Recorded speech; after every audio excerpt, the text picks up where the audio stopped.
നമസ്തേ, നമസ്കാരം. പിട്ടാപ്പിള്ളിൽ ഏജൻസീസ് തത്സമയ ജനസഭയിലേക്ക് എല്ലാ പ്രേക്ഷകർക്കും സ്വാഗതം. ജനസഭ ഇന്ന് ചേരുന്നത് ആറ്റിങ്ങൽ ലോക്സഭാ മണ്ഡലത്തിൽപ്പെട്ട കാട്ടാക്കടയിലാണ്. ഇനി 5 ദിവസങ്ങൾ മാത്രമേ ശേഷിക്കുന്നുള്ളൂ കേരളം പോളിംഗ് ബൂത്തിലേക്ക് പോകാൻ.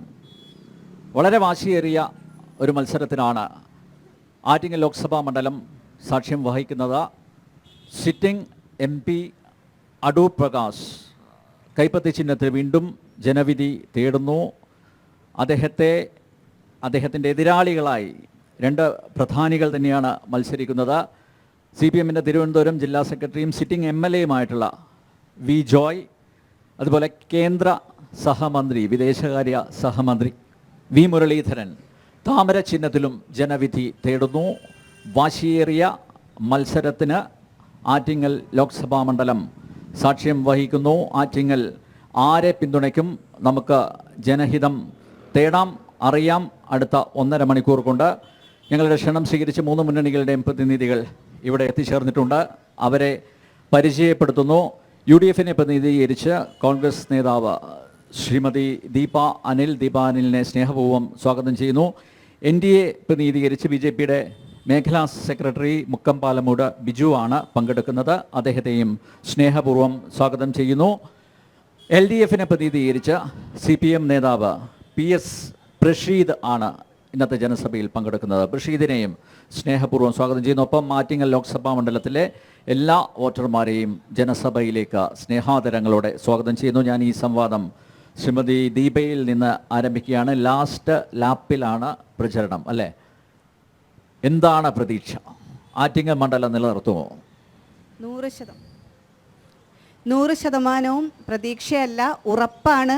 ആറ്റിങ്ങൽ മണ്ഡലം ശ്രീ അടൂർ പ്രകാശ് നിലനിർത്തുമെന്നുള്ളത്. കാരണം കഴിഞ്ഞ 5 വർഷമായി ആറ്റിങ്ങലിൻ്റെ വികസന കാര്യങ്ങളിൽ ഇടപെട്ടിട്ടുള്ള ഇതുപോലൊരു MP ആറ്റിങ്ങലിൻ്റെ ചരിത്രത്തിലുണ്ടായിട്ടില്ല. ആ വികസന തുടർച്ചയ്ക്കായിരിക്കും ഞങ്ങൾ വോട്ട് ചോദിച്ചതും, അതിന് തന്നെയാണ് ജനങ്ങൾ വോട്ട് ചെയ്യുന്നതും. ശ്രീ അടൂർ പ്രകാശിൻ്റെ വികസന തുടർച്ചയ്ക്ക് തന്നെയായിരിക്കും എന്ന കാര്യത്തിൽ ഞങ്ങൾക്ക് യാതൊരു സംശയവുമില്ല.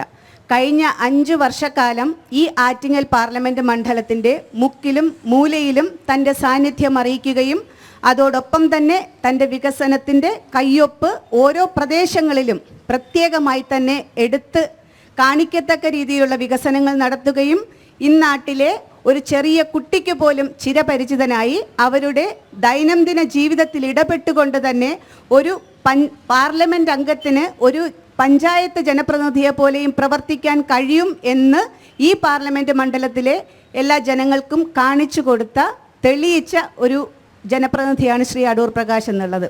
അദ്ദേഹത്തിൻ്റെ കയ്യൊപ്പ് വീഴാത്ത മേഖലകളൊന്നും തന്നെ ഈ പാർലമെൻറ്റ് മണ്ഡലത്തിലില്ല. ആറ്റിങ്ങൽ ബൈപ്പാസ് മുതൽ ESI ആശുപത്രികൾ, ആരോഗ്യ മേഖലയിലെ മറ്റ് വികസനങ്ങൾ, വിദ്യാഭ്യാസ മേഖലയിലെ മറ്റ് വികസനങ്ങൾ, റോഡ്, ഹൈമാസ്റ്റ് ലൈറ്റുകൾ എന്നു വേണ്ട നിർധനരായ രോഗികൾക്കുള്ള ചികിത്സാ സഹായം ഉൾപ്പെടെ എല്ലാ കാര്യങ്ങളും അദ്ദേഹം ചെയ്തിട്ടുണ്ട്. അദ്ദേഹം ഏറ്റെടുത്ത വികസന പ്രവർത്തനങ്ങളിൽ ഏറ്റവും മുൻപന്തിയിൽ നിൽക്കുന്നതാണ് ഈ കാട്ടാക്കട നിയോജക മണ്ഡലത്തിൽ തന്നെ നെട്ടിക്കാൽശ്ശേരി എന്ന് പറയുന്ന പ്രദേശത്ത് എയിംസിന് വേണ്ടി അദ്ദേഹം സ്ഥലം ഏറ്റെടുത്തുകൊണ്ട് അതിൻ്റെ പ്രവർത്തനങ്ങളുണ്ട്. അതിൻ്റെ പ്രൊസീജിയേഴ്സുമായിട്ട് മുന്നോട്ട് പോവുകയാണ്. തീർച്ചയായും ഈ കാട്ടാക്കടയിൽ ഒരു എയിംസ് വേണമെന്നുള്ളത് ഈ കാട്ടാക്കടയിലെ നിവാസികളുടെ ഏറ്റവും വലിയ സ്വപ്നമായിരിക്കണം. അതുപോലെ തന്നെ നമ്മുടെ പാർലമെൻറ്റ് മണ്ഡലത്തിൽ ഒരു എയിംസ് വേണമെന്നുള്ളത് ഈ പാർലമെൻറ്റ് മണ്ഡലത്തിലെ ആളുകളുടെയും ഏറ്റവും വലിയ സ്വപ്നമാണ്. അതോടൊപ്പം തന്നെ വിവിധങ്ങളായ വികസന പ്രവർത്തനങ്ങൾ നടന്നുകൊണ്ടിരിക്കുകയാണ്. അതെല്ലാം പൂർത്തീകരിക്കുന്നതിന് ശ്രീ അടൂർ പ്രകാശ് തന്നെ ഇവിടെ വേണമെന്നുള്ളത് ഇവിടുത്തെ ജനങ്ങളുടെ ആവശ്യമാണ്. അതുകൊണ്ട് 100% ഉറപ്പോടുകൂടി അഭിമാനത്തോടു കൂടിയാണ് UDF അടൂർ പ്രകാശിനെ വീണ്ടും ഞങ്ങളുടെ സ്ഥാനാർത്ഥിയായി ഇവിടെ നിർത്തിയിരിക്കുന്നത്. ശ്രീ ബിജു, അടൂർ പ്രകാശ് ഇവിടെ തുടരണം എന്നുള്ളത് ഇവിടുത്തെ ജനങ്ങളുടെ, വോട്ടർമാരുടെ ആവശ്യമാണ് എന്നാണ് ശ്രീമതി ദീപ വ്യക്തമാക്കിയിരിക്കുന്നത്.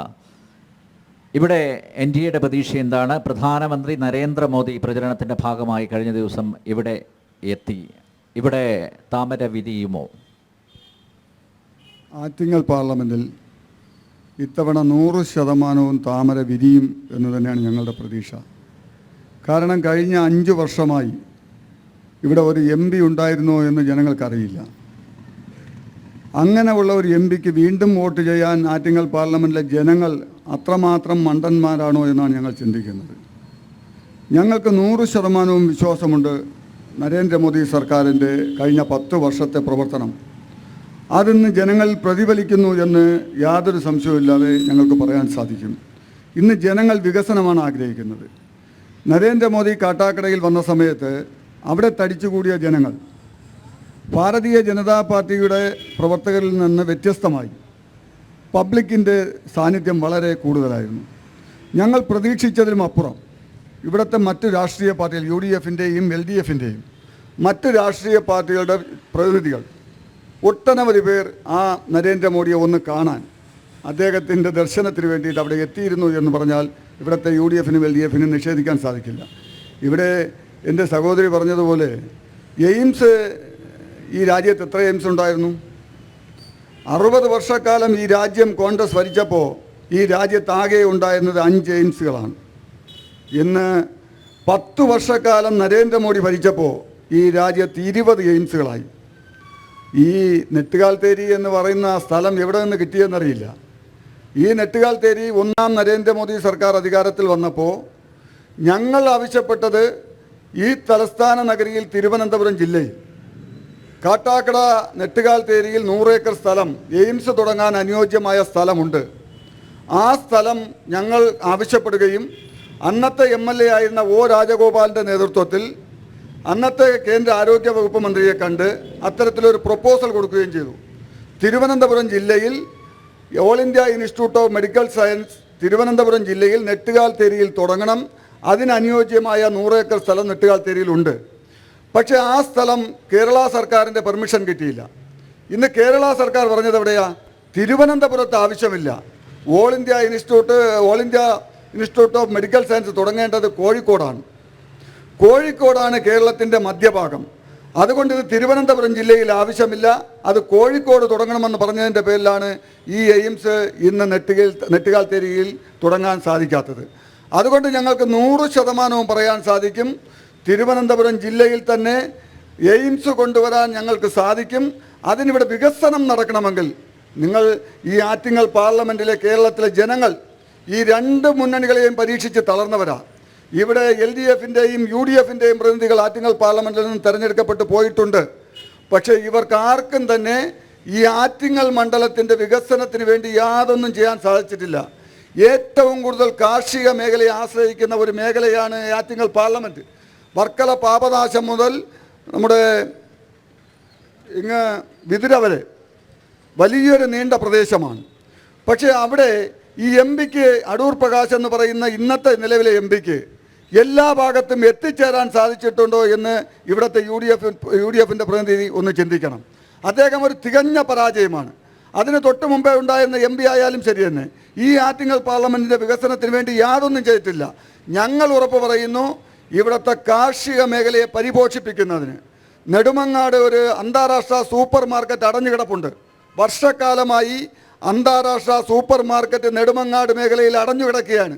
ആ സൂപ്പർ മാർക്കറ്റ് തുറന്ന് പ്രവർത്തിച്ചുകൊണ്ട് ഈ ആറ്റിങ്ങൽ പാർലമെൻറ്റിൽ കാർഷിക മേഖലയ്ക്ക് ഊന്നൽ നൽകിക്കൊണ്ട് കൃഷിക്കാർക്ക് ആവശ്യമായ പ്രോത്സാഹനം നൽകിക്കൊണ്ട് കൂട്ടമായി പാടശേഖര സമിതികൾ രൂപീകരിച്ചുകൊണ്ട് അവർക്ക് വിത്തും വളവും സബ്സിഡി നിരക്കിൽ നൽകിക്കൊണ്ട് കാർഷിക മേഖലയെ ആറ്റിങ്ങൽ പാർലമെൻറ്റിൽ പരിപോഷിപ്പിച്ചാൽ ഈ പാർലമെൻറ്റിൻ്റെ വികസനം യാഥാർത്ഥ്യമാക്കാൻ ഞങ്ങൾക്ക് സാധിക്കും. അതിന് V മുരളീധരനെ പോലെ കേന്ദ്രമന്ത്രിസഭയിൽ നരേന്ദ്രമോദിയിൽ വളരെ സ്വാധീനം ചെലുത്താൻ കഴിയുന്ന ഒരാളെ ഇവിടെ നിന്ന് തിരഞ്ഞെടുക്കപ്പെടണം.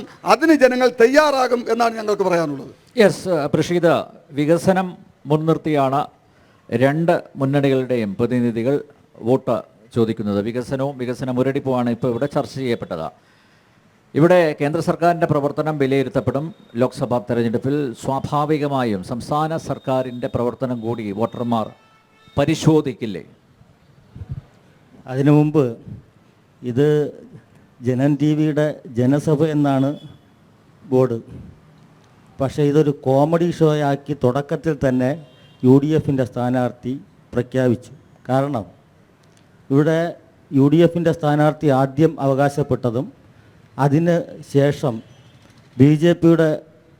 UDFൻ്റെ പ്രതിനിധി ആദ്യം അവകാശപ്പെട്ടതും അതിനുശേഷം BJPയുടെ പ്രതിനിധി അവകാശപ്പെട്ടതും നെട്ടുകാൽത്തേരിയിൽ എയിംസ് കൊണ്ടുവരാൻ വേണ്ടി അടൂർ പ്രകാശ് ശ്രമിച്ചു എന്ന് ഒരാൾ, അല്ല ഞങ്ങളാണ് കാട്ടാക്കട മണ്ഡലത്തിലെ നെട്ടുകാൽ തേരിയിൽ എയിംസ് കൊണ്ടുവരാൻ ശ്രമിച്ചതെന്ന്. ഇവിടെ ഇരിക്കുന്ന ആളുകൾ ഇത് കേട്ട് ചിരിച്ചു മരിക്കരുത്. നെട്ടുകാൽ തേരി എന്ന് പറഞ്ഞാൽ കള്ളിക്കാട് പഞ്ചായത്തിലാണ്, അത് ആറ്റിങ്ങൽ പാർലമെൻറ്റ് മണ്ഡലത്തിലല്ല എന്ന സാമാന്യ ബോധം ഒരു ചർച്ചയ്ക്ക് വരുമ്പോൾ ഈ മണ്ഡലത്തിൽ ഏതൊക്കെ പഞ്ചായത്തുകളാണ് ഉള്ളത് എന്നൊരു സാമാന്യ ബോധമെങ്കിലും ഉള്ളവർ ചർച്ചയ്ക്ക് വരണമായിരുന്നു എന്നൊരു കാര്യമാണ് എനിക്ക് ആദ്യം പറയാനുള്ളത്. അല്ലല്ലല്ല, കാട്ടാക്കടയിലെ നെട്ടുകാൽ തേരി, കാട്ടാക്കടയിലെ നെട്ടുകാൽ തേരി. പറയട്ടെ സാബു, ഞാൻ പറഞ്ഞു തീരട്ടെ. മണ്ടത്തരം വിളിച്ചു പറയുമ്പോ അത് ചൂണ്ടിക്കാണിച്ചാൽ അതെങ്ങനെ തെറ്റാവുന്നത്? കള്ളിക്കാട് പഞ്ചായത്തിലാണെന്ന് നെട്ടുകാൽ തേരി. സംശയം ഉണ്ടോ സാബുവിന്? അവിടെ നിൽക്കട്ടെ. മറ്റൊന്ന് വികസനത്തിന്റെ കാര്യം, ഇവിടെ ഇതെല്ലാവരും കേട്ടുകൊണ്ടിരിക്കുന്നതാണ്. വികസനത്തിന്റെ കാര്യം അടൂർ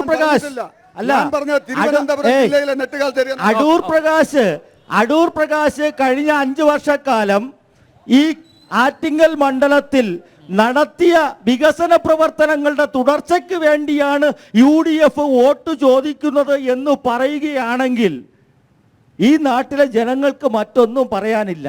കാരണം മിനി മാസ്റ്റ് ലൈറ്റും വെയിറ്റിംഗ് ഷെഡും അല്ലാത്തൊരു വികസനം മറ്റു സ്ഥലങ്ങളിലൊന്നും വേണ്ട.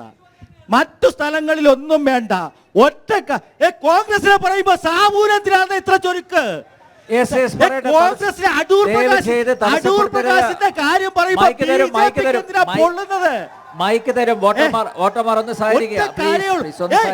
ഇത്? നിങ്ങളുടെ മുന്നണിയാണോ? നിങ്ങൾ ഒരുമിച്ചാണോ തുടക്കത്തിൽ തന്നെ? നാണക്കേടല്ലേ സാബു? അല്ല, ബിജെപിയുടെ അടൂർ പ്രകാശിനെ പറയുമ്പോ എന്തിനാണ് BJPക്ക് പൊള്ളുന്നതെന്ന്? 5 വർഷക്കാലം അടൂർ പ്രകാശ് നടത്തിയ മിനി മാസ്റ്റ് വികസനവും, ഹൈമാസ്റ്റ് എന്ന് പറയല്ല, ഹൈമാസ്റ്റിനാണെങ്കിൽ 5 ലക്ഷം വേണം, മിനി മാസ്റ്റിന് 2.5 ലക്ഷം മതി. അതാണ് അടൂർ പ്രകാശിന്റെ സംഭാവന. മിനി മാസ്റ്റ് ലൈറ്റുകളും വെയിറ്റിംഗ് ഷെഡുകളുമാണ് ഇവിടുത്തെ വികസനം എന്ന് ഞങ്ങൾ പറയുന്നു. അത് അല്ല എന്ന് ആ സഹോദരി തർക്കിച്ചാൽ ഞാൻ ചോദിക്കുന്നു, നമ്മൾ ഇവിടെ നിൽക്കുന്നത് കാട്ടാക്കട പഞ്ചായത്തിലാണ്, കാട്ടാക്കട മണ്ഡലത്തിൽ. മിനി മാസ്റ്റ് ലൈറ്റ് അല്ലാതെ കാട്ടാക്കട പഞ്ചായത്തിൽ അടൂർ പ്രകാശ് കഴിഞ്ഞ 5 വർഷക്കാലം നടത്തിയ വികസന പ്രവർത്തനങ്ങൾ 5 ഇവിടെ പറഞ്ഞാൽ അടൂർ പ്രകാശ് ഇവിടുത്തെ വികസന നായകനാണെന്ന് ഈ ജനസഭയിൽ സമ്മതിച്ചിട്ട് പോവാൻ ഞാൻ തയ്യാറാണ്. മറ്റൊന്ന് ഇവിടെ നരേന്ദ്രമോദി സർക്കാരിന്റെ വികസനത്തിനെ കുറിച്ച് പറഞ്ഞു. നരേന്ദ്രമോദി വന്നപ്പോൾ ജനങ്ങൾ ഒഴുകിയെത്തിയതിനെ കുറിച്ച് പറഞ്ഞു. കാട്ടാക്കട ക്രിസ്ത്യൻ കോളേജ് ഗ്രൗണ്ടിൽ 8000 കസേര ഫുള്ളായി എന്നുള്ളത് തർക്കമില്ല. പുറത്തൊരു 4000 കൂടി ചേർത്താൽ 12000 രൂപ. 4 ദിവസക്കാലം 4 ദിവസം അല്ല 15000 ആയിക്കോട്ടെ. അല്ല സാബു, അല്ല ഒരു 3000 കൂടി തന്നു നിങ്ങൾ 15000 ആയിക്കോന്നേ. രൂപയല്ല, 12000-ഓളം ആളുകൾ, 12000-ഓളം ആളുകൾ, രൂപയല്ല 12000-ഓളം ആളുകൾ ആയിക്കോട്ടെ. പക്ഷേ കൊല്ലം ജില്ലയിൽ നിന്നും തിരുവനന്തപുരം ജില്ലയിൽ നിന്നും തൊട്ടപ്പുറത്തെ തമിഴ്നാട്ടിൽ നിന്നും കൂടി ആളിനെ ഇറക്കുമതി ചെയ്തിരുന്നു എന്നുള്ള കാര്യം മറക്കണ്ട. അങ്ങനെ കൊണ്ടുവന്നിട്ട് ആളിന്റെ അതിനുവേണ്ടി എത്ര മാത്രം ഈ കാട്ടാക്കടയിലെ ജനങ്ങളെ ബുദ്ധിമുട്ടിച്ചു. 4 ഹെലികോപ്റ്റർ 4 ദിവസം പറത്തി ട്രയൽ ചെയ്ത് കോടിക്കണക്കിന് രൂപ ചെലവഴിച്ച് ഈ ഗവൺമെന്റിന്റെ സർക്കാർ ചെലവിലെ പണം പോലും വിനിയോഗിച്ചുകൊണ്ട് ഒരു പ്രധാനമന്ത്രി നടത്തിയ ഒരു ഷോ, ആ ഷോ സാബു ഒന്നടങ്ങ് സാബു പ്ലീസ്. പൊള്ളും അല്ലെങ്കിൽ തന്നെ പൊള്ളും, സാബുവിന് പൊള്ളും. പക്ഷെ ഞങ്ങൾക്കത് വിഷയം പറയേണ്ടത്, നിങ്ങൾ എത്ര ബഹളം വെച്ചാലും പറയേണ്ടത്. അപ്പൊ ഇവിടെ നരേന്ദ്രമോദിയുടെ വികസനത്തിനെ കുറിച്ച് പറഞ്ഞു. പക്ഷെ ഒരു കാര്യം പറയുന്നു, കേരളം ഇപ്പോ ആറ്റിങ്ങൽ പാർലമെന്റ് മണ്ഡലത്തിൽ മത്സരിക്കുന്ന BJPയുടെ NDAയുടെ സ്ഥാനാർത്ഥി V മുരളീധരൻ ഈ കേരളത്തിന്റെ വികസനത്തിന് വേണ്ടി ശബ്ദിച്ച ഒരു കാര്യം പറയുമോ? കേരളത്തിന്റെ വികസനം മുടക്കി മന്ത്രി V മുരളീധരൻ. അതാണ് കേന്ദ്രമന്ത്രി V മുരളീധരൻ എന്ന് ഈ നാട്ടിലെ മുഴുവൻ ജനങ്ങൾക്കും അറിയാം. വാ തുറന്നാൽ കേരളത്തെ കുറിച്ച് അപവാദം പറയാൻ പറയാനും കേരളത്തെ മോശമായി ചിത്രീകരിക്കാനും വേണ്ടി മാത്രം നിന്നിട്ടുള്ള ഒരാളാണ് ഇന്ന് ഈ ആറ്റിങ്ങൽ പാർലമെന്റ് മണ്ഡലത്തിൽ NDAയുടെ സ്ഥാനാർത്ഥിയായി രംഗത്ത് വന്നിരിക്കുന്നത് എന്ന് അറിയാത്ത ജനങ്ങളല്ല ഈ നാട്ടിലുള്ളത് എന്നുള്ളതാണ് എനിക്ക് പറയാനുള്ളത്. യെസ്, മൂന്ന് മുന്നണികളുടെ പ്രതിനിധികൾ അവരുടെ രാഷ്ട്രീയ നിലപാടുകൾ വിശദീകരിച്ചു കഴിഞ്ഞു. ഞാൻ പ്രഷീദിനോട് കേന്ദ്ര സർക്കാരിൻ്റെ പ്രവർത്തനത്തോടൊപ്പം സംസ്ഥാന സർക്കാരിൻ്റെ ഭരണ മികവുകളും ഇവിടെ ചർച്ച ചെയ്യുമോ ഈ തെരഞ്ഞെടുപ്പ് എന്ന് ചോദിച്ചിരുന്നു. അദ്ദേഹം അത് പരാമർശയില്ല. അല്ലല്ല, ഒരു മിനിറ്റ്, താങ്കൾക്ക് ഞാൻ സമയം തന്നു കഴിഞ്ഞു. അപ്പോൾ ഈ സംസ്ഥാന സർക്കാരിൻ്റെ പ്രവർത്തനം ആറ്റിങ്ങൽ ലോക്സഭാ മണ്ഡലത്തിലെ വോട്ടർമാർ അത് ചർച്ച ചെയ്യുകയാണെങ്കിൽ ഇവിടെയുള്ള ഇടതുമുന്നണി സ്ഥാനാർത്ഥിക്ക് അനുകൂലമായിട്ടാണോ അല്ലെങ്കിൽ എതിരായിട്ടാണോ വിധി ജനഹിതം വരിക എന്ന കാര്യത്തിൽ ഒരു പക്ഷേ അദ്ദേഹത്തിന് ആശങ്കയുണ്ടായിരിക്കാം. എന്തായാലും അല്ല ഇനിയുള്ള ചർച്ചയുടെ അടുത്ത ഘട്ടത്തിൽ ഒരു പക്ഷേ പ്രഷീദ് അതിന് മറുപടി പറഞ്ഞേക്കാം. എന്നാൽ ഇനി വോട്ടർമാരുടെ ഊഴമാണ്. അവർക്ക് ചോദിക്കാനുണ്ട്, അവർക്ക് പറയാനുണ്ട്.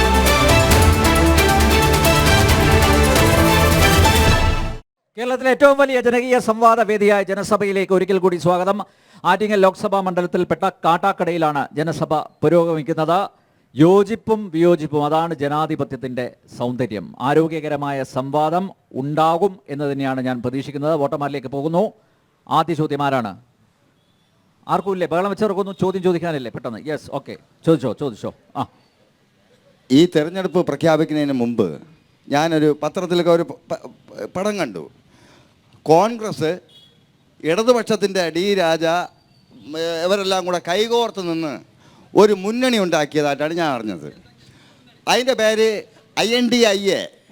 അതായത് ഇന്ത്യ എന്ന് ഞാൻ പറയില്ല, കാരണം വെച്ചാൽ നാളെ ഇത് തോക്കാൻ പോവുകയാണ്. അപ്പോൾ ഇന്ത്യ തോറ്റെന്ന് ഞാൻ പറയുന്നത് എനിക്ക് വിഷമമുണ്ട്. അപ്പോൾ INDIA എന്നുള്ള മുന്നണി തമിഴ്നാട്ടിൽ ഇന്നലെ ഇലക്ഷൻ കഴിഞ്ഞപ്പോൾ ഇന്ന് വന്ന് കോൺഗ്രസിനെ കുറ്റം പറയാണ് കമ്മ്യൂണിസ്റ്റിൻ്റെ നേതാവ്. ഇവരൊരു പരസ്പര ധാരണയിൽ മറ്റുള്ള സംസ്ഥാനങ്ങളിൽ ഒറ്റക്കെട്ടായിട്ട് നിന്ന് നാളെ ഈ പ്രഷീദിൻ്റെ പാർട്ടിയും പാർട്ടി ആഫീസും BJPയുടെ വരാനുള്ളവരാണ്. അതിൽ സംശയമൊന്നുമില്ല. അല്ലാതെ ഗതിയില്ല അവർക്ക്. കോൺഗ്രസിനോടൊരു ചോദ്യം. അടൂർ പ്രകാശിനെ കുറിച്ച് ഇത്രയേറെ പുകഴ്ത്തി പറഞ്ഞല്ലോ. ഞാൻ കഴിഞ്ഞ 5 കൊല്ലത്തിന് മുമ്പേ ഒരിക്കൽ തെരഞ്ഞെടുപ്പ് പ്രചരണം പോയപ്പോൾ അടൂർ പ്രകാശിനെ കണ്ടു. ഇപ്രാവശ്യം ഈ പ്രചരണം പോയപ്പോൾ കോൺഗ്രസ്സുകാർ ഒരു കാറൊക്കെ വെച്ചോണ്ട് ഒരാളല്ലേ കാത്തു നിൽക്കുന്നേ.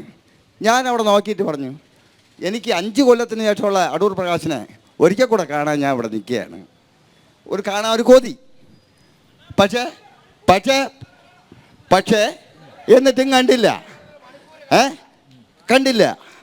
അപ്പോൾ ഇത്തരം കാര്യങ്ങൾ രണ്ടുപേരും കേരള ഗവൺമെൻറ്റിൻ്റെ ഇപ്പം സർക്കാർ കോളേജുകളിലൊന്നും പഠിക്കാൻ പോലും പറ്റുന്നില്ല. പിള്ളേരെ അടിച്ചൊന്നും കെട്ടിത്തൂക്കും. ആ സ്ഥിതിയിലായി അവരിപ്പോൾ. വാർദ്ധക്യ പെൻഷൻ വാങ്ങിക്കാനായിട്ട് പിച്ചച്ചട്ടി എടുക്കുന്ന അമ്മമാർ.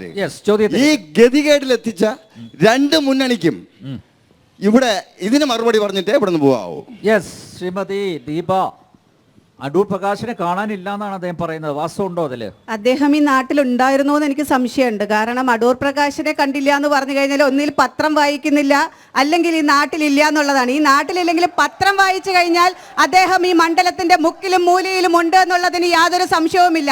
ചേട്ടാ, ഈ ജനം TV-യും മറ്റേ നിങ്ങളുടെ ജന്മഭൂമി പത്രവും മാത്രം വായിക്കരുത്, മറ്റുള്ള പത്രങ്ങളും കൂടെ വായിച്ച് ശീലിക്കണം. അപ്പോൾ നമുക്ക് അടൂർ പ്രകാശ് എവിടെയൊക്കെ ഉണ്ടായിരുന്നു എന്നുള്ളത് നമുക്ക് മനസ്സിലാവും. പിന്നെ ഇവിടെ ചോദിച്ചു, ഈ MP ഇവിടെ ഉണ്ടോ എന്ന് തന്നെയാണ് ചോദ്യങ്ങൾ. വീണ്ടും MP പാർലമെന്റ് സമ്മേളനങ്ങൾ ഇല്ലാതിരുന്ന എല്ലാ ദിവസങ്ങളിലും അദ്ദേഹം ഈ ആറ്റിങ്ങൽ പാർലമെന്റ് മണ്ഡലത്തിൽ തന്നെ ഉണ്ടായിരുന്നു. ഈ ആറ്റിങ്ങൽ പാർലമെന്റ് മണ്ഡലം എന്ന് പറയുന്നത് കാട്ടാക്കട മാത്രമല്ല, മറ്റ് 6 നിയോജക മണ്ഡലങ്ങൾ കൂടിയുണ്ട്. അവിടെയും എല്ലാം അടൂർ പ്രകാശ് എന്ന് പറയുന്ന MP ഉണ്ടായിരുന്നു എന്നുള്ളതിന് വ്യക്തമായ തെളിവുകളുണ്ട്. വെറുതെ ആവശ്യമില്ലാത്ത അനാവശ്യ വിവാദങ്ങളും ഒരു പൊള്ളയായ ചോദ്യങ്ങളും ആക്ഷേപങ്ങളും ഒരാൾക്കെതിരെ ഉന്നയിക്കരുത്. പിന്നെ രണ്ടാമത് ചോദിച്ചെന്താണ്? ഇന്ത്യ സഖ്യത്തിന്റെ ഇന്ത്യ മുന്നണിയുടെ രാഷ്ട്രീയ കാപട്യം നിങ്ങളുടെ ആള് പറയുന്നത് കേട്ടല്ലോ. ഇന്ത്യ മുന്നണി അതിന്റെ രാഷ്ട്രീയം എന്താണെന്നുള്ളത്. ഇന്ത്യ മുന്നണി കഴിഞ്ഞ ആദ്യഘട്ടം തെരഞ്ഞെടുപ്പ് കഴിഞ്ഞപ്പോൾ 102 സീറ്റുകളിൽ നടന്ന തെരഞ്ഞെടുപ്പിൽ 62ലും ഇന്ത്യ മുന്നണി തന്നെ ജയിക്കുമെന്നുള്ള റിപ്പോർട്ടുകളാണ് വന്നേക്കുന്നത്. പോസ്റ്റ് പോൾ സർവേകൾ വന്നേക്കുന്നത്. അത് കണ്ട് ഹാലിളകി വീണ്ടും വീണ്ടും ഇവിടെ നിന്ന് ഇന്ത്യ മുന്നണി അധിക്ഷേപിച്ചിട്ട് കാര്യമില്ല. ഇന്ത്യ മുന്നണി എന്ന മുന്നണി അധികാരത്തിൽ വരും. BJP എന്ന വർഗീയ ഫാസിസ്റ്റ് ശക്തിയെ ഇവിടെ നിന്ന് തുരത്തുകയും ചെയ്യും. ഇനി ഭരണത്തിലിരുന്ന് വർഗീയത ഉണ്ടാക്കാമെന്ന് നരേന്ദ്രമോദിയും അമിത്ഷായും ഈ NDA മുന്നണിയും വിചാരിക്കേണ്ട. ഇവിടെ നിങ്ങളെ തറ തൊടാൻ ഇന്ത്യൻ ജനത സമ്മതിക്കില്ല. മണിപ്പൂര് മാത്രം മതി ഞങ്ങൾക്ക്. മണിപ്പൂര് നിങ്ങൾ ഇവിടെ മാത്രം നോക്കണ്ട.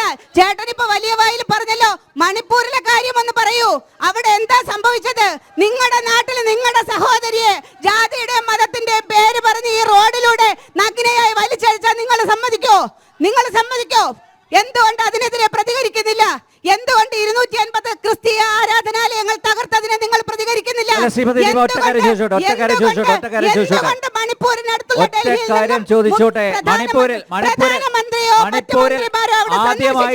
മണിപ്പൂരിൽ ആദ്യമായിട്ടാണോ ഇങ്ങനെ ഒരു കലാപം ഉണ്ടാകുന്നത്?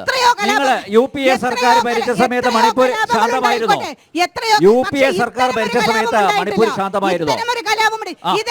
ഇതില് ഈ അക്രമകാരികൾ അവിടെ ഉണ്ടായിരുന്ന അക്രമകാരികൾ അവര് ഉപയോഗിച്ചിരുന്ന ആയുധങ്ങൾ സർക്കാരിന്റെ ആയുധപ്പുരയിലെ ശേഖരത്തിൽ നിന്നുള്ളതാണെന്ന് തെളിഞ്ഞിട്ടില്ലേ? പറയൂ, നിഷ്പക്ഷമായിട്ട് ഞാൻ താങ്കളോട് ചോദിക്കുന്നു. താങ്കളൊരു മാധ്യമ പ്രവർത്തകനല്ലേ? മാധ്യമങ്ങൾ പറഞ്ഞിട്ടുണ്ട് സർക്കാരിന്റെ ആയുധപ്പുരയിൽ നിന്നുള്ള ആയുധങ്ങളാണെന്ന്. അങ്ങനെയാണെങ്കിൽ ഈ വർഗീയ കലാപം അവിടെ ഉണ്ടാക്കിയതിന് പിന്നിൽ പ്രധാനമന്ത്രിയും ആഭ്യന്തരമന്ത്രിയും ഇതിന് പിന്നിലുള്ളതിന് വ്യക്തമായ സൂചനയല്ലേ ഇത്? ആർക്കെങ്കിലും പ്രതികരിക്കാമോ അതിനെതിരെ? മണിപ്പൂരിലെ ആർച്ച് ബിഷപ്പ് പോലും പറഞ്ഞു, മണിപ്പൂരിലെ മാധ്യമങ്ങൾ പറഞ്ഞു, സെക്രട്ടറി വരെ പറഞ്ഞു അത് അവിടെ വർഗീയ കലാപം നടന്നിട്ടില്ല. അത് കുക്കി മെയ്തൈ ഇവർ തമ്മിലുള്ള ഒരു സംഘർഷം എന്നല്ലാതെ അതിനപ്പുറത്തേക്ക് ഒന്നും നടന്നില്ലെന്ന് മണിപ്പൂരുകാർ സാക്ഷ്യപ്പെടുത്തുന്നു.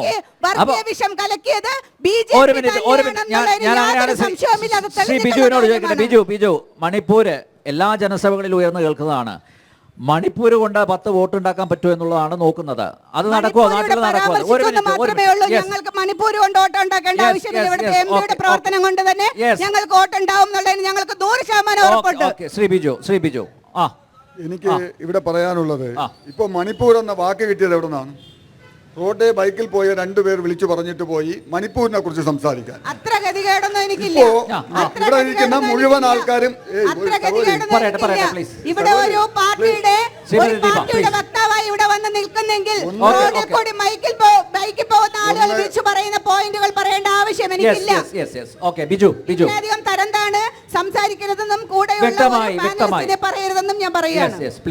റോഡേ പോകുന്ന ആൾക്കാർ വിളിച്ചു പറയുന്നത് കേട്ട് ആദ്യം ആൾക്കാർ വിളിച്ചു പറയുന്ന അവസ്ഥാവിശേഷം ഉണ്ടായല്ലോ. എന്തായാലും എന്റെ പാർട്ടിക്കാരോ എന്റെ പ്രതിനിധികളോ അല്ല, റോഡിൽ പോയ നാട്ടുകാരാണ് അത് പറഞ്ഞെന്നുള്ളത് തന്നെ നിങ്ങൾക്ക് BJP അറിയാമല്ലോ. മണിപ്പൂരിൽ നടന്ന കലാപം, മണിപ്പൂരിൽ ആദ്യമായിട്ടല്ല കലാപം നടക്കുന്നത്. എത്രയോ കലാപങ്ങൾ, അത് രാജീവ് ഗാന്ധി പ്രധാനമന്ത്രിയായപ്പോഴും മൻമോഹൻ സിംഗ് പ്രധാനമന്ത്രിയായപ്പോഴും നരേന്ദ്രമോദി പ്രധാനമന്ത്രിയായപ്പോഴും എല്ലാ കലാപങ്ങൾ നടന്നിട്ടുണ്ട്. അവിടെ നടന്ന കലാപങ്ങൾ 2 രാഷ്ട്രീയ പാർട്ടികൾ തമ്മിലുള്ള കലാപമല്ല, 2 മതങ്ങൾ തമ്മിലുള്ള കലാപമല്ല. അവിടെ 2 വിഭാഗങ്ങൾ, കുക്കി മെയ്തി എന്ന് പറയുന്ന 2 വിഭാഗങ്ങൾ തമ്മിലുള്ള കലാപമാണ്. ഈ കുക്കി വിഭാഗത്തിലും BJPക്ക് MLA-മാരുണ്ട്, മെയ്തി വിഭാഗത്തിലും BJPക്ക് MLA-മാരുണ്ട്. അവിടെ BJP ആണ് ഭരിക്കുന്നത് കൊണ്ട് ആ കലാപം ആസൂത്രണം ചെയ്തത് BJP ആണെന്നാണ് ഇവിടുത്തെ കേരളത്തിലെ കോൺഗ്രസ്സുകാരും ഇടതുപക്ഷക്കാരും പറയുന്നത്. ഈ കലാപത്തെക്കുറിച്ച് രാജ്യത്ത് ഒരിടത്തും ചർച്ചയില്ല. ഇവിടെ ചർച്ച ചെയ്യപ്പെടുന്നത് കേരളത്തിൽ മാത്രമാണ്. ഈ കേരളത്തിലെ 2 മുന്നണികളും ജനങ്ങളെ വർഗീയ വിദ്വേഷം കുത്തിവെച്ച് എങ്ങനെയെങ്കിലും 4 വോട്ട് കിട്ടാൻ സാധിക്കുമോ എന്നാണ് ഇവരിവിടെ കരുതപ്പെടുന്നത്. ഇപ്പോൾ ഇന്നലെ തെരഞ്ഞെടുപ്പ് സമയത്ത് ഒരു പബ്ലിസിറ്റി വാഹനം ഞാൻ കണ്ടു. ആ പബ്ലിസിറ്റി വാഹനത്തിൽ പറയുന്നത് മണിപ്പൂർ കലാപത്തിന് ഉത്തരവാദികളായവർ 1. രണ്ടാമത്തെ കാര്യം, പൗരത്വ ഭേദഗതി നിയമം നടപ്പിലാക്കി രാജ്യത്തെ ഒരു മതവിഭാഗത്തെ ഒറ്റപ്പെടുത്തുന്നവർ. ആരാണ് പൗരത്വ ഭേദഗതിയെ ആരാണ് ഒരു മതവിഭാഗത്തെ ഒറ്റപ്പെടുത്തുന്നത്? ഞങ്ങൾക്ക് ആത്മാഭിമാനത്തോടു കൂടി പറയാൻ സാധിക്കും, നരേന്ദ്രമോദിയുടെ സർക്കാർ ഈ രാജ്യം ഭരിക്കുമ്പോൾ ഈ രാജ്യത്തെ ഒരു മുസ്ലിമിനും, ഈ രാജ്യത്ത് ജനിച്ചു വളർന്നിട്ടുള്ള ഒരു മുസ്ലിമിനും ഈ രാജ്യം വിട്ട് പുറത്തു പോകേണ്ടി വരില്ല. ഈ പൗരത്വ ഭേദഗതി നിയമം എന്ന് പറയുന്നത് എന്താണെന്ന് പോലും അറിയില്ല. ചുമ്മാ മൈക്ക് കിട്ടുമ്പോൾ എന്തെങ്കിലും വിളിച്ചു പറയുകയാ. ഞങ്ങൾ 100% പറയുന്നു, പാകിസ്ഥാൻ എന്ന് പറയുന്നത് ഒരു മുസ്ലിം ഭൂരിപക്ഷ രാജ്യമാണ്, അഫ്ഗാനിസ്ഥാൻ എന്ന് പറയുന്നത് ഒരു മുസ്ലിം ഭൂരിപക്ഷ രാജ്യമാണ്, ബംഗ്ലാദേശ് എന്ന് പറയുന്നത് ഒരു മുസ്ലിം ഭൂരിപക്ഷ രാജ്യമാണ്. ആ മുസ്ലിം ഭൂരിപക്ഷ രാജ്യത്തിൽ നിന്ന് ആരെങ്കിലും കുടിയേറി പാർക്കാൻ ഇന്ത്യയിൽ വന്നാൽ അവർക്ക് പൗരത്വം നൽകേണ്ട ആവശ്യമില്ല. പക്ഷേ മുസ്ലിം ഭൂരിപക്ഷമുള്ള രാജ്യത്ത് നിന്ന് ക്രിസ്ത്യൻ വിഭാഗത്തിലോ ഹിന്ദു വിഭാഗത്തിലോ പഴ്സി വിഭാഗത്തിലോ ബുദ്ധ മതത്തിലോ പെട്ട ഏതെങ്കിലും ആൾക്കാർ അവിടുത്തെ ഭൂരിപക്ഷ മതത്തിൻ്റെ പീഡനം സഹിക്കവയ്യാതെ 2014 ഡിസംബർ 31 മുന്നേ ഇന്ത്യയിൽ കുടിയേറി പാർത്തിട്ടുണ്ടെങ്കിൽ അവർക്കാണ് പൗരത്വം നൽകുന്നത്.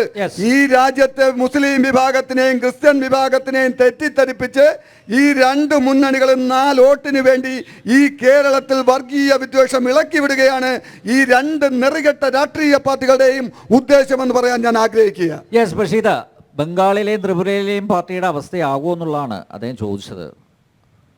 അങ്ങനെ ഒരാശങ്കയും വേണ്ട. എൻ്റെ പേര് PS ബഷീദ് എന്നായതുകൊണ്ടും ഞാൻ പ്രതികരിക്കുന്നത് communist party of India Marxist ആയതുകൊണ്ടും ചന്ദ്രന് ഒരു സംശയവും വേണ്ട. പാർട്ടി ഓഫീസ് പൂട്ടുമില്ല, ഞാൻ അങ്ങോട്ട് വരെയില്ല. ആ വെള്ളം അങ്ങ് വാങ്ങി വെച്ചാൽ മതി. മനസ്സിലായല്ലോ? അത് തന്നെ. പറയട്ടെ. പിന്നെ ആയിക്കോട്ടെ, നടക്കട്ടെ. പിന്നെ ഇവിടെ പറഞ്ഞ ഇന്ത്യ മുന്നണി എന്ന് ഞാൻ പറയില്ല, ചന്ദ്രൻ പറയരുത്, BJP-ക്കാർ പറയരുത്. കാരണം നിങ്ങൾ ഇന്ത്യ തന്നെ ഇല്ലാതെയാക്കി, ഭാരതാക്കി.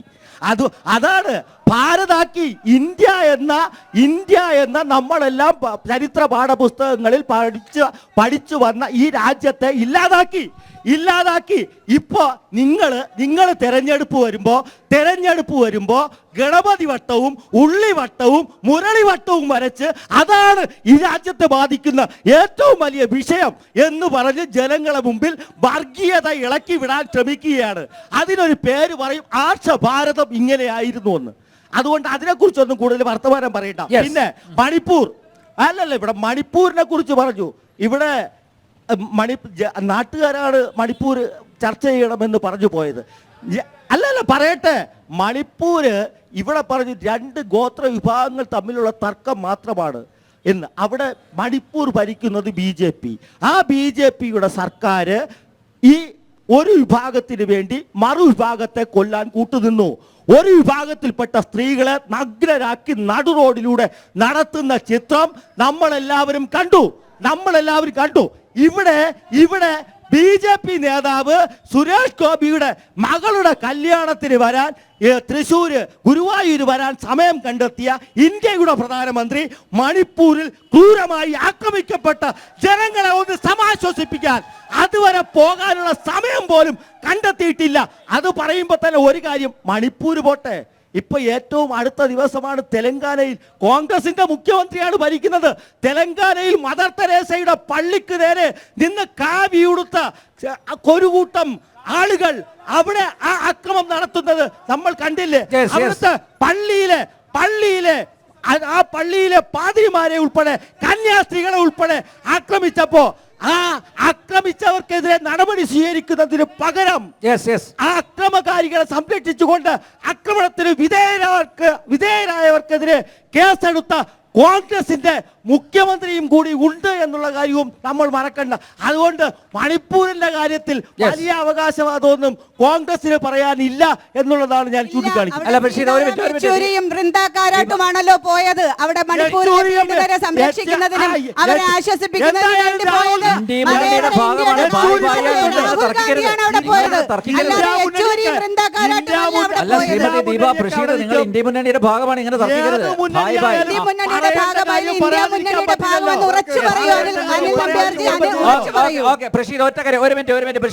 പ്രഷീദ് പറഞ്ഞു നരേന്ദ്രമോദി മണിപ്പൂരിൽ പോയില്ല എന്ന്. കേരളത്തിൽ താങ്കൾക്കറിയാമോ? പോയില്ല. കേരളത്തിൽ പല പ്രശ്നബാധിത മേഖലകളുണ്ട്. അവിടെയൊക്കെ നമ്മുടെ മുഖ്യമന്ത്രി പോയിട്ടുണ്ടോ? ഒരു മിനിറ്റ്. നിങ്ങളുടെ പാർട്ടിയുടെ വിദ്യാർത്ഥി വിഭാഗമായ SFI-ക്കാർ തല്ലിക്കൊന്ന പൂക്കോട് വെറ്ററിനറി കോളേജ് തല്ലിക്കൊന്ന സിദ്ധാർത്ഥ് ഈ മണ്ഡലത്തിലെ ഒരു വോട്ടറാണ്. ആ വീട്ടിലേക്ക് മുഖ്യമന്ത്രി പിണറായി വിജയൻ പോയോ? അതിനുള്ള ധൈര്യം എന്തുകൊണ്ട് അദ്ദേഹത്തിന് ഉണ്ടായില്ല? LDF ഭരിച്ച കഴിഞ്ഞ 8 വർഷത്തിലധികമായി ഈ കേരളത്തിൽ ഒരു വർഗീയ ലഹളയും ഉണ്ടായിട്ടില്ല എന്നുള്ളത് കൊണ്ട് തന്നെ അങ്ങനെ വർഗീയ കലാപങ്ങൾ നടക്കുന്ന സ്ഥലത്തേക്ക് സിദ്ധാർത്ഥന്റെ വീട്ടിൽ എന്തുകൊണ്ട് മുഖ്യമന്ത്രി പോയില്ല എന്നുള്ള എന്റെ ചോദ്യം ഡയറക്റ്റ് ക്വസ്റ്റ്യൻ ആണ്. വായ് എന്തുകൊണ്ട് പോയില്ല പറയട്ടെ. പ്ലീസ് ഒന്നിരുന്നേ, ബഹളം വെക്കരുത് പ്ലീസ്. പറയട്ടെ, അതേ മറുപടി പറയട്ടെ. പൂക്കോട് വെറ്റിനറി കോളേജിൽ ഉണ്ടായ ഒരു സംഭവം, ആ സംഭവം ഒരു വിദ്യാർത്ഥിയെ ആത്മഹത്യ ചെയ്യേണ്ടി വന്ന സംഭവം. ആത്മഹത്യ ചെയ്തതല്ല. പറയാൻ പറ്റും. ഇതുവരെ ആരാ തല്ലിക്കൊന്നേ? ആരാ ഇപ്പൊ ജയിലിൽ കിടക്കുന്നേ? ആരാ ജയിലിൽ കിടക്കുന്നേ? ആരാണ് ജയിലിൽ കിടക്കുന്നത്? വൈത്തിരി സബ് ജയിലിൽ ആരാ കിടക്കുന്നത്? ഏത് രാഷ്ട്രീയ പാർട്ടിയുടെ? SFIയുടെ യൂണിയൻ ചെയർമാൻ, SFIയുടെ യൂണിറ്റ് സെക്രട്ടറി എല്ലാവരും കിടപ്പുണ്ടല്ലോ. അങ്ങനെ ചെയ്തിട്ടുള്ള ആളുകൾക്കെതിരെ നടപടിയെടുത്താരാ? കേരളത്തിലെ നടപടി അവരെ അറസ്റ്റ് ചെയ്തത് ഈ കേരള പോലീസ്. അവർക്കെതിരെ കേസെടുത്തത് കേരള പോലീസ്. നരേന്ദ്രമോദിയുടെ CBI അല്ല.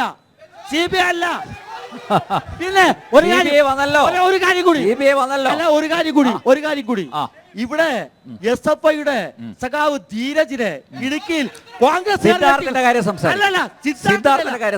ഈ കേന്ദ്രമന്ത്രിയായിരുന്ന വി മുരളീധരൻ അവിടെ പോയോ? ഏതെങ്കിലും BJP നേതാക്കന്മാർ പോയോ? മുഖ്യമന്ത്രി സിദ്ധാർത്ഥന്റെ വീട്ടിൽ പോയോ? എന്തുകൊണ്ടാ പോവാത്തെ? എന്തുകൊണ്ട് മറുപടി പറയാത്തെ? എന്തുകൊണ്ട് പോകുന്നില്ല? അതിന് പോവേണ്ട കാര്യമില്ലല്ലോ.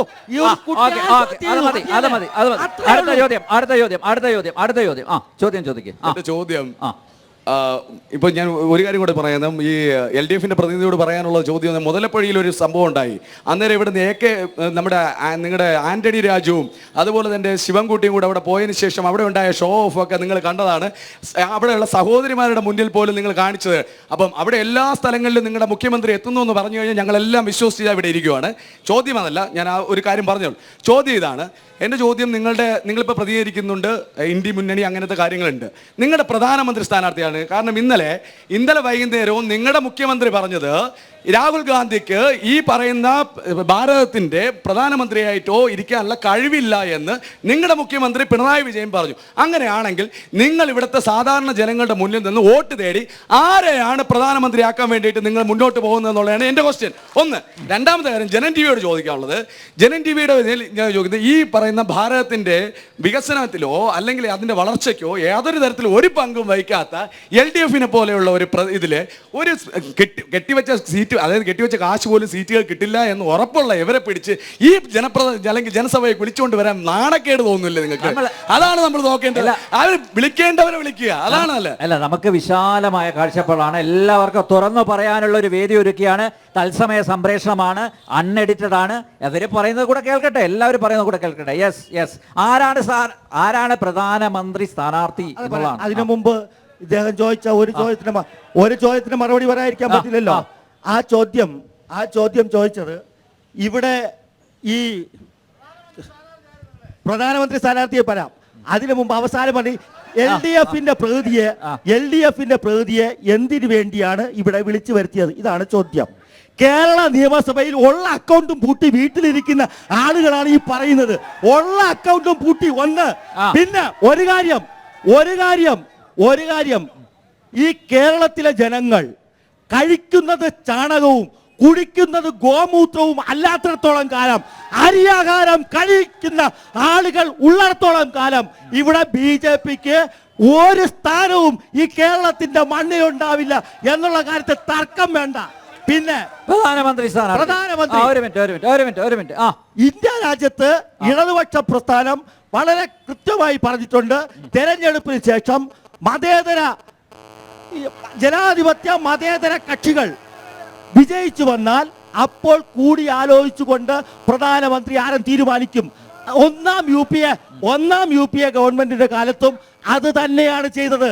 ഇടതുപക്ഷ പാർട്ടികൾ പുറത്തു നിന്നുകൊണ്ട് അന്ന് ഒന്നാം UPA ഗവൺമെന്റിന് രൂപം കൊടുക്കുകയാണ് ഉണ്ടായത്. നേരത്തെ പ്രധാനമന്ത്രിയെ പ്രഖ്യാപിച്ചിട്ട് മനസ്സിൽ ഒരാൾ കാണൂലേ?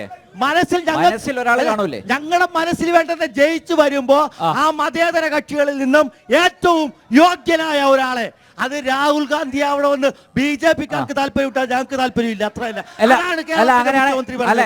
അതാണ് കേരളത്തിലെ മുഖ്യമന്ത്രി. അല്ല പ്രശീദ്, എത്ര പേര് ജയിച്ചു വരും? ഇന്ത്യയിൽ എത്ര സ്ഥലത്ത് CPM മത്സരിക്കുന്നുണ്ട്? എത്ര പേര് ജയിച്ചു വരും?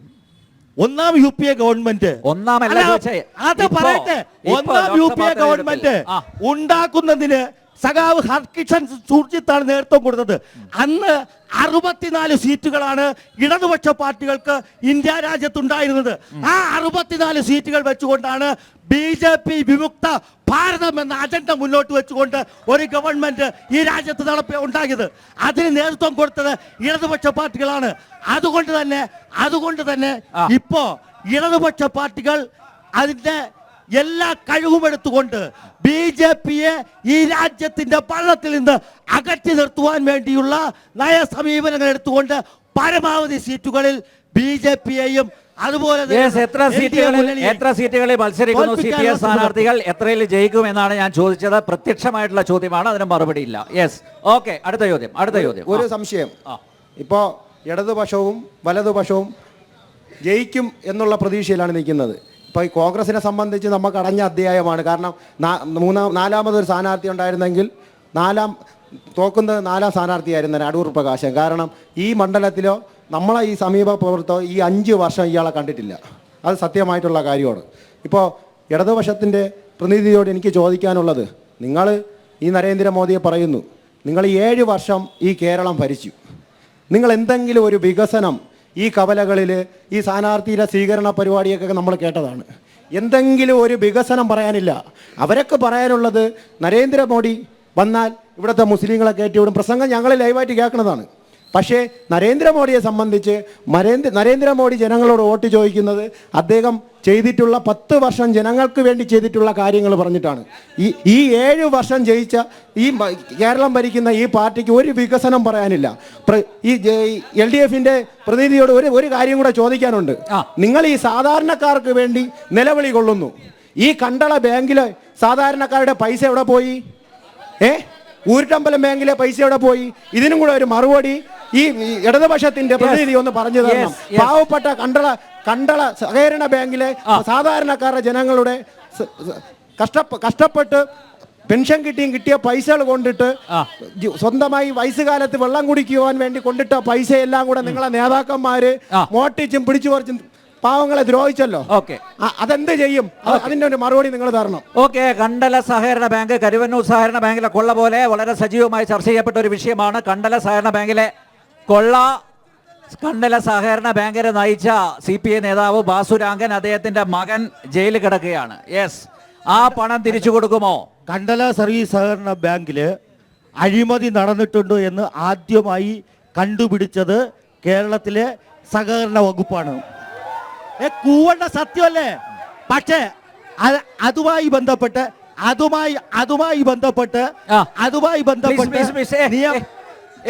സാബു ഒന്നടങ്ങ് സാബു അങ്ങനെ മറുപടി കേൾക്കാം. അപ്പോ ഒരു മിനിറ്റ് പ്ലീസ്. ചോദ്യം ചോദിച്ചു കഴിഞ്ഞാൽ അതേ മറുപടി പ്ലീസ്. ചോദ്യം ചോദിച്ചു കഴിഞ്ഞാൽ അതേ മറുപടി പറയട്ടെ പ്ലീസ്. അപ്പോ കണ്ടല ബാങ്കില് ആ അഴിമതി നടന്നിട്ടില്ല എന്ന് ഞങ്ങൾ പറയുന്നില്ല. അഴിമതി നടന്നിട്ടുണ്ട്. അതിന് ഉത്തരവാദികളായവർക്കെതിരെ കർശനമായ നടപടികൾ സ്വീകരിക്കും. 36 കേസുകൾ ഇതിനകം രജിസ്റ്റർ ചെയ്തിട്ടുണ്ട്. നടപടികൾ സ്വീകരിക്കുന്നു. അതോടൊപ്പം തന്നെ പ്രത്യേക പാക്കേജ് പ്രഖ്യാപിച്ചു. ഈ തെരഞ്ഞെടുപ്പ് കഴിഞ്ഞാൽ ആ പാക്കേജുമായി ബന്ധപ്പെട്ട് അവിടെ നിക്ഷേപിച്ചിട്ടുള്ള ഒരാൾക്കും പണം നഷ്ടപ്പെടാതെ തിരിച്ചു കൊടുക്കുമെന്ന് കേരളത്തിന്റെ മുഖ്യമന്ത്രി ഉൾപ്പെടെ നിയമസഭയിൽ പ്രഖ്യാപിച്ചിട്ടുള്ള പ്രിയപ്പെട്ട പ്രശീദ് ഒരു മിനിറ്റ് ഒന്നിരുന്നേ. കണ്ടല സഹകരണ ബാങ്ക് ഒരു മിനിറ്റ് പ്ലീസ് ഒന്നിരിക്കുക. കണ്ടല സഹകരണ ബാങ്ക് ഞങ്ങൾ അവിടെ ഒരു ജനസഭ നടത്തിയിരുന്നു. അന്ന് അവിടെ പങ്കെടുത്ത എല്ലാവരും പോലീസിന് പരാതി നൽകിയിട്ടും ഈ ബാസുരാങ്കൻ ഇതുവഴി ജനങ്ങളെ വെല്ലുവിളിച്ച് നടന്നു. അദ്ദേഹത്തിന്റെ കാറിൽ സഞ്ചരിക്കുകയായിരുന്നു. എന്തുകൊണ്ട് പിണറായി വിജയന്റെ പോലീസ് കേസെടുത്തില്ല? പിണറായി വിജയന്റെ എന്തുകൊണ്ട്? പോലീസ് ഇഡി വന്നപ്പോഴല്ലേ അകത്തായത്? പറഞ്ഞേക്കും, പിണറായി വിജയന്റെ പോലീസ് കേസെടുത്തു. എവിടെ എടുത്തു? എന്തുകൊണ്ട് അറസ്റ്റ് ചെയ്തില്ല? ഞാൻ പറയട്ടെ, നിങ്ങൾ ചോദിക്കാൻ ഞാൻ പറയട്ടെ. പറ. പിണറായി വിജയന്റെ പോലീസ് കേസെടുത്തു, കൃത്യമായി അഴിമതി നടത്തി. അറസ്റ്റ് ചെയ്തോ? അറസ്റ്റ് ചെയ്യാൻ കോടതി സ്റ്റേ ചെയ്താൽ എങ്ങനെ അറസ്റ്റ് ചെയ്യും? ഒരു പ്രധാനപ്പെട്ട കാര്യം, ഇവിടെ ജനം ടിവിയോടും ഇവിടെ ഇരിക്കുന്ന ഷാജിലാൽ ഉൾപ്പെടെ എണീറ്റ് ചാടിയോട് ചോദിക്കുകയാണ്. ഊരൂട്ടമ്പലത്തൊരു ബാങ്ക് ഉണ്ട്. ആ ബാങ്കിന്റെ പേര് ഊരൂട്ടമ്പലം ഹൗസിംഗ് സൊസൈറ്റി എന്നാണ്. ഹൗസിംഗ് സൊസൈറ്റി ആണല്ലോ. അതിന്റെ പ്രസിഡന്റ് ആയിരുന്ന ആളുടെ പേര്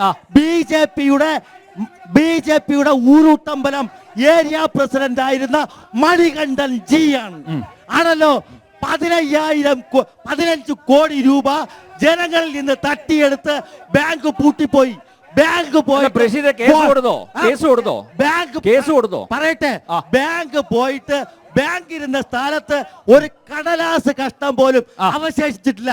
എന്റെ മുമ്പിൽ ഇരിക്കുന്ന അജിത് പ്രസാദും ഷാജിലാലും സാബു ഉൾപ്പെടെയുള്ള ആളുകളോട് ചോദിക്കുന്നു, മണികണ്ഠൻ ജി തട്ടിയെടുത്തുകൊണ്ടുപോയ പൂട്ടിക്കൊണ്ടുപോയ 15 കോടി രൂപ, ആ പൈസ മണികണ്ഠൻ ജി പറഞ്ഞത് RSSന്റെ നേതൃത്വത്തിൽ നടത്തുന്ന മറുപടിയല്ല ജനങ്ങൾ പ്രതീക്ഷിക്കുന്നതല്ല. കണ്ടല ബാങ്കിന്റെ വിഷയത്തിൽ കൃത്യമായി മറുപടി പറഞ്ഞു. ജനങ്ങളെ പൈസ വിരിച്ച് കീഴാറൂരിൽ സരസ്വതി വിദ്യാലയം ഉണ്ടാക്കി ജനങ്ങളെ പറ്റിച്ച് ബാങ്ക് പൂട്ടിപ്പോയ BJP നേതാവിനെതിരെ ഒരു വാക്ക് പറയാൻ, നടപടിയെടുക്കാൻ നിങ്ങൾക്ക് ധൈര്യമുണ്ടോ? വെല്ലുവിളിക്കുകയാണ്. ആറ്റിങ്ങൽ ലോക്സഭാ മണ്ഡലത്തിലെ വോട്ടർമാരും CPM പ്രതിനിധിയും തമ്മിലുള്ള വാഗ്വാദമാണ് നടക്കുന്നത്. അതിലുള്ള ആക്ഷേപം ശ്രീമതി ദീപ അനിൽ ഉന്നയിച്ചിട്ടുണ്ട്. അതുകൊണ്ട് അടുത്ത സെഷനിൽ കൂടുതൽ ചോദ്യങ്ങൾ അവരോട് ചോദിക്കുക.